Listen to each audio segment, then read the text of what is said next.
Bonjour à vous, bienvenue à l'école de guérison divine. Et le thème du message d'aujourd'hui c'est Dieu veut guérir tout le monde. Dieu veut guérir tout le monde. Nous allons d'abord lire Matthieu chapitre 4 verset 23. Matthieu chapitre 4 verset 23. Jésus parcourait toute la Galilée, enseignant dans les synagogues, prêchant la bonne nouvelle du royaume et guérissant toute maladie et toute infirmité parmi le peuple. Bien-aimés, si vous voulez comprendre la nature de Dieu, si vous voulez comprendre la mentalité de Dieu, la façon d'agir de Dieu, vous devez observer Jésus-Christ. La Bible dit que Jésus-Christ allait de lieu en lieu et il guérissait tout le monde. Tout le monde. La Bible ne dit pas qu'il guérissait seulement les jeunes. La Bible ne dit pas qu'il guérissait seulement les vieux. La Bible ne dit pas qu'il guérissait seulement les gens qui avaient beaucoup d'argent et il ne guérissait pas les gens qui n'avaient rien. La Bible ne dit pas qu'il guérissait seulement ceux qui donnaient les offrandes.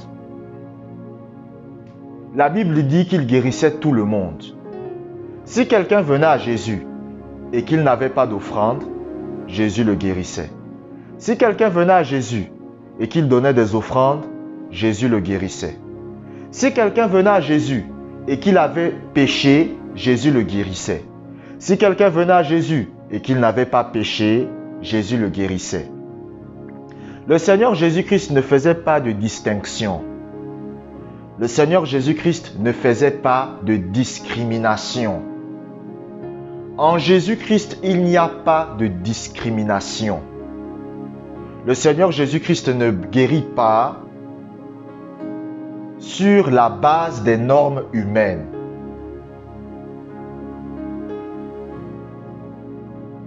Le Seigneur Jésus-Christ est allé partout.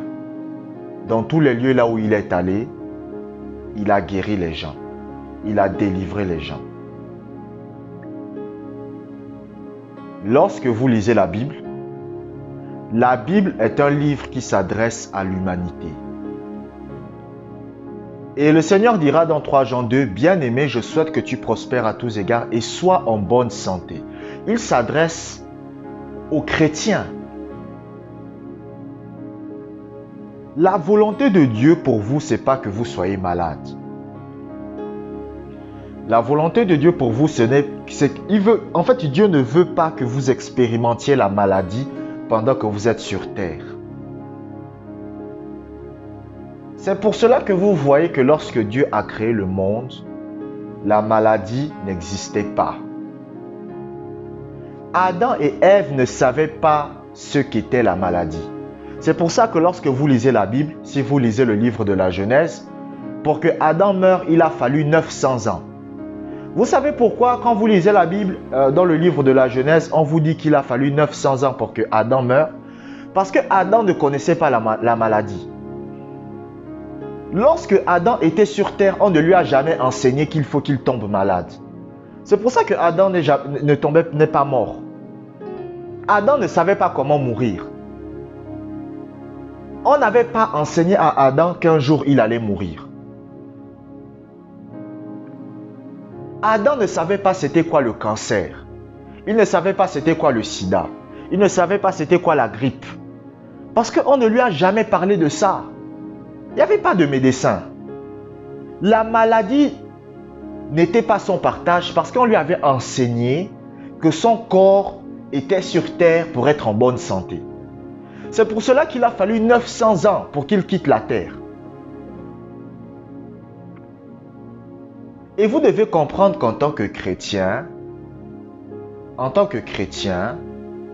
la bonne santé est ce qui doit vous accompagner. La bonne santé est ce qui doit régner dans votre vie.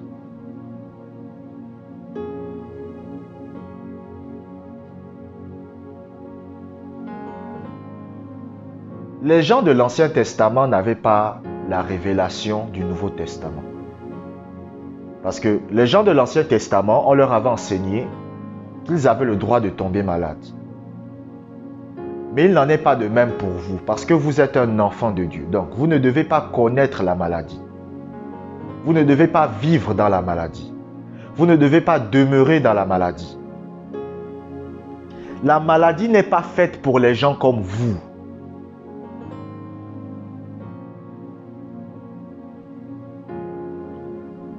La Bible raconte l'histoire du fils prodigue. Et le fils prodigue va aller dilapider les biens de son père. Mais à un moment donné, il va remarquer qu'il sera en train de garder des cochons. Et la Bible raconte qu'il aura tellement faim qu'il aura envie de manger la nourriture des cochons. Mais tout à coup, il va se rappeler, j'ai un père qui a beaucoup d'argent. J'ai un père qui est riche. Comment je peux vivre de cette façon-là? Il en est de même d'un chrétien. Vous ne pouvez pas vivre dans la maladie. Vous ne pouvez pas demeurer dans la maladie. La guérison a déjà été pourvue pour vous.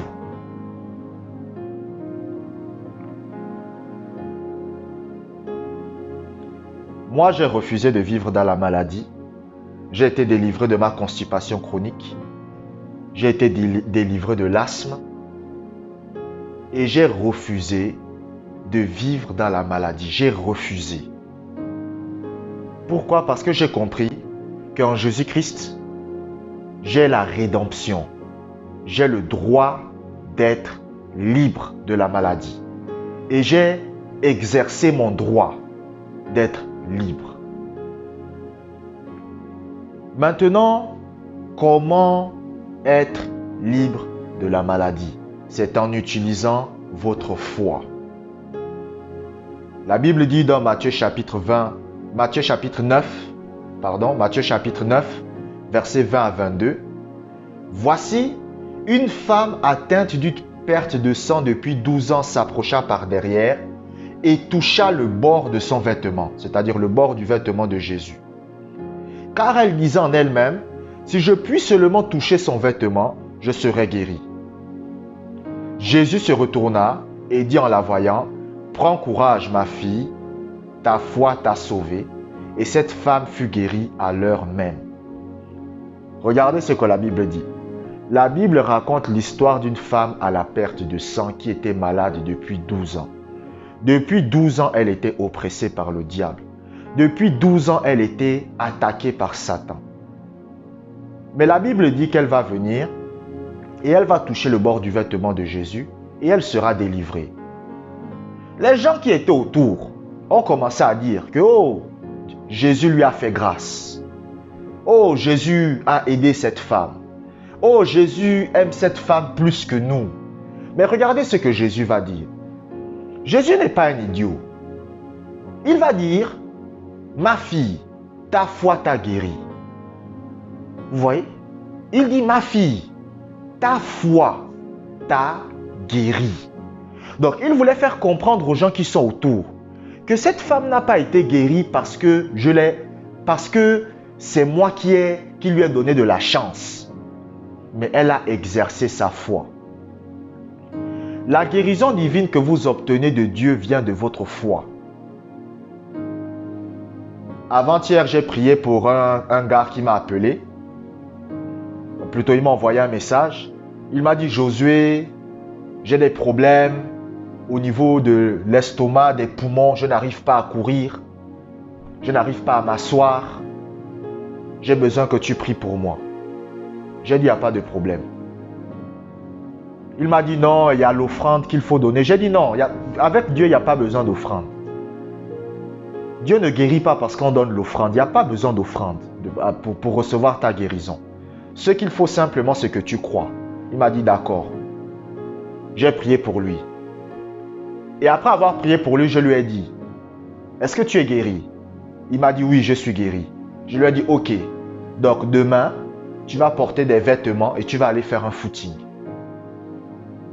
Je lui ai dit, tu vas aller faire un footing. Si tu es guéri, si tu n'as plus de problèmes de poumons, si tu n'as plus de problèmes à respirer, Donc, tu es capable de faire un footing. Donc, demain, tu vas t'habiller, tu vas porter ton sweat et tu vas aller faire un footing.